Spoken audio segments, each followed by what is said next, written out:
Monsieur le maire, mesdames les conseillères, messieurs les conseillers, citoyens ici présents, je me présente. Mon nom, c'est Michel Fournier, citoyen également de Saint-Jean-sur-Richelieu. Mon intervention ici ce soir, ça concerne le dossier controversé des compteurs à émissions de radiofréquences d'Hydro-Québec, plus connu sous le nom de compteurs intelligents ou de compteurs de nouvelle génération. Je dois vous faire un petit préambule le plus bref possible. Ça va faire 1 an environ que je me suis intéressé au dossier. J'ai environ 300 heures de recherche et de lecture et de diverses informations à ce propos. Ce qui m'a interpellé, voilà 1 an environ, c'est à l'émission de Denis Lévesque. J'ai regardé son émission et l'invité, une dame, Mme Riopelle, qui se disait électrosensible et qui étalait de même au public ses souffrances et symptômes qu'elle disait relatives à un ou des compteurs intelligents. Donc, j'ai suivi le dossier, j'ai vu qu'il y avait beaucoup de groupes de citoyens dans plusieurs villes qui refusaient ces compteurs. À l'heure actuelle, si on va dans le présent, il y a environ, sauf erreur de ma part, 85 municipalités qui ont voté des résolutions pour l'abolition, pour demander à Hydro-Québec l'abolition des frais relatifs aux droits de retrait, dont 35 municipalités qui ont demandé un moratoire à Hydro-Québec, un moratoire sur le déploiement de ces compteurs. Pardon. Donc, j'ai lu qu'il y avait quelque chose à ce propos sur le document, là, ici en rentrant. Moi, je demande, en tant que citoyen, bon père de famille, au nom de nos enfants, au nom des femmes enceintes, des citoyens moins informés sur la question, je demande au nom des personnes dont l'état de santé est déjà précaire ou fragilisé par d'autres éléments, je demande que la Ville vote une ou des résolutions dans les meilleurs délais, demandant à Hydro-Québec, naturellement, un moratoire immédiat, demander à Hydro-Québec aussi l'abolition des frais relatifs aux droits de retrait. Droit de retrait qui nous a été expliqué avec certaines ambiguïtés dans la lettre d'Hydro-Québec que nous avons reçue à Saint-Jean au début du mois de mars. Je vais juste citer une petite phrase ici dans l'explication des frais. Des frais initiaux d'installation de 98 $ s'appliqueront en plus des frais mensuels de relève de 206 $ par année. Il y a quand même une ambiguïté, là. Donc, je fais ces demandes-là à la Ville de Saint-Jean de voter une ou des résolutions. Et je demanderai aussi que nous demandons par résolution au gouvernement sortant d'imposer un décret à Hydro-Québec. Et je demande à la Ville de Saint-Jean aussi de voter une résolution éventuellement pour mandater une séance spéciale pour avoir la présence de spécialistes en champ électromagnétique, des spécialistes indépendants, tels que le physicien Paul Héroux de l'Université McGill et M. Stéphane Belinsky, qui est un expert ayant déjà soumis son rapport détaillé à la Régie de l'énergie concernant, entre autres, les pics de puissance dissimulés dans l'information grand public d'Hydro-Québec. Sur ce, Monsieur le maire, il y a beaucoup de documentation que j'avais remis au conseiller, M. Langlois, qui est dans mon district depuis le mois de novembre, dont une résolution très bien formulée de la ville de Sutton qui émet,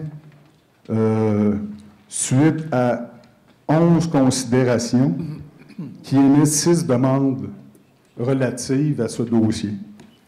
Ma question, c'est est-ce que, bon, j'ai vu quand même qu'il y avait quelque chose d'écrit en rentrant, mais est-ce que la ville de Saint-Jean va se positionner plus énergiquement à ce propos? Bon, on a reçu toute la documentation. M. Langlois est un excellent porte-parole du dossier. Donc, vous avez à l'item 5.3, qu'il y a une demande qui a été faite, qu'on va lire tantôt. Puis, évidemment aussi, on va demander aux gens d'Hydro-Québec de venir se positionner. Votre expert que vous nous mentionnez, on peut avoir les deux parties. Je ne pense pas que le conseil de ville ait aucun problème avec ce que vous formulez. Donc, on va aller de l'avant. Maintenant, la demande d'Hydro-Québec de reporter c'est la première chose qu'il faut faire. On va demander de les reporter. Après ça, Hydro-Québec, ils nous ont demandé une journée d'information. C'est ça, M. Desroches? Oui, ils sont offerts d'avoir une journée d'information. En contrepartie, on peut avoir l'idée, on peut avoir aussi une information au grand public d'experts autres que d'Hydro-Québec, pas que les dés soient biaisés. Mais je ne pense pas que le Conseil ait de problème avec ni l'une ni l'autre des informations. On va suivre le dossier de très près. J'ai reçu la résolution de Sutton, mais comme on est ce soir, l'autre, on va demander à Hydro-Québec de reporter. C'est sûr que j'ai fait bouger. Qu'ils tiennent une séance d'information avec les citoyens, c'est correct, c'est démocratique, mais que les citoyens reçoivent un autre avis d'experts autres qu'Hydro-Québec, je pense que ça va de soi.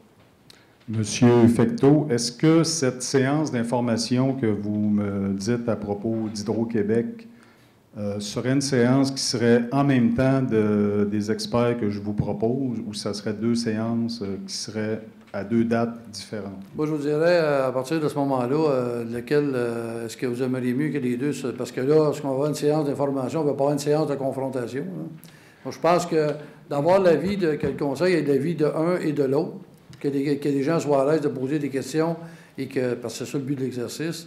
Puis à ce moment-là, je pense qu'à partir de là, il faudrait que les citoyens puissent se positionner. Je vous donne un exemple. Moi, je demeure dans le secteur Saint-Luc. On est des condos, on est 4. On a fait une réunion de condos parce qu'on est 4 à payer. Il y en a 3 sur les 4 qui disent, nous autres, on ne les veut pas. Bien, il a la majorité de l'emporter. Il n'y aura pas de compteur à l'heure actuelle. Là, ça devient plus une décision personnelle. Maintenant, le rôle de l'hôtel de ville, c'est de s'assurer que les citoyens aient toute l'information pour être capables de prendre les meilleures décisions possibles. Qu'on ait un avis d'un expert à part, moi, je ne vois pas d'inconvénient. Je vais rajouter, M. Fecteau, j'ai eu, comme la plupart des citoyens, j'imagine, à Saint-Jean-sur-Richelieu, annexé avec la lettre, le petit pamphlet. Je ne veux pas dire que c'est de la désinformation, mais c'est quand même incomplet, parce qu'on mentionne, il y a plein de choses qu'on ne mentionne pas. Ici, on parle de l'approbation de la Régie de l'énergie. Ils l'ont eu pour la phase 1. Donc, automatiquement, c'est un peu une affirmation qui est biaisée. On voit ensuite une technologie sécuritaire et certifiée. Certifiée par qui? Toute la littérature et l'information des groupes que j'ai consultés qui ont vraiment l'information pertinente à ce sujet, il n'y a aucune certification, exemple de ULC ou CSA ou des organismes de la sorte sur leur compteur. Donc, comment pouvez-vous se fier, là je reviens à, on va dire, la séance d'information éventuelle d'Hydro-Québec, s'il reste toujours dans ce créneau-là, avec une information incomplète, biaisée ou, en tout cas, je ne veux pas dire désinformée, mais je le pense. C'est ça, là, c'est pas juste de mettre un expert, mais Hydro-Québec, ils doivent révéler l'information réelle. J'ai visionné, M. Langlois m'a fait parvenir un vidéo accessible sur Radio-Canada Découverte à propos justement on va dire un vidéo de promotion que j'appellerais, là, de 12 minutes. Et dans le fameux vidéo, je vais noter. Je vais te voir de côté. Oui, merci. Excusez pour le... Michel, ce qu'on peut peut-être faire, vas-y avec ça rapidement. C'est juste... Oui, je vais conclure. Je vais conclure. Donnez-moi 30 secondes, je vais conclure. Je m'excuse. Voyez-vous, on parle exactement dans le vidéo en question, à la minute 10.37, on compare la catégorie 2B du cancer potentiellement possible. On prend les pires éléments, on met le compteur intelligent entre un pot de cornichon et des graines de café. Tu sais, il y a plein de trucs de même, là. Pourtant, il y a aussi le monoxyde de carbone qui est inclus dans la catégorie 2B. Donc, il y a plein de choses de même, de manipulation. Ensuite, on parle de la moyenne, là, comme dans la circulaire, là, le petit pamphlet, de la moyenne. Il y a une moyenne qui est établie, en tout cas, c'est pour les néophytes, là, c'est peut-être dur à comprendre. On parle de 55 microwatts au mètre carré. Mais dans le fameux documentaire, on voit sur la tablette le graphique avec les pics. Donc, il néglige toujours de dire les pics. Bref, il y a plusieurs choses à même. Je vais vous rendre la parole. Merci de votre patience. Pas de problème. Il faut faire quelque chose. On prend ça très au sérieux. Puis évidemment, je suis un citoyen comme vous. On sait qu'avec Hydro, ils ont des moyens de débattre et des supposés experts. Mais là, nous, ce qu'on va faire au niveau de la Ville, c'est d'essayer d'avoir la part des choses de part et d'autre. Mais à partir de là, on est tous sauf des experts là-dedans, mais la santé de nos gens, on prend ça à cœur. J'ai des enfants et des petits-enfants, donc il n'y a rien qui est laissé à la légère dans ce dossier-là. Pour conclure, M. Fecteau, j'ai lu votre discours intitulé « Fier passé, brillant avenir » et j'ai relevé des points comme la qualité de vie pour vous, c'est important. L'environnement vous tient à cœur. Ce qui vous interpelle, c'est l'être humain. C'est des choses qui me touchent aussi. Si on continue dans ce sens-là, je pense qu'on va prendre des décisions pour améliorer la santé de nos gens. Je peux être convaincu que ce n'est pas juste des mots. Merci beaucoup. Quand quelque chose, je l'ai pensé. C'est bon, merci. Merci de m'avoir écouté, tout le monde. Il n'y a pas de problème. Merci.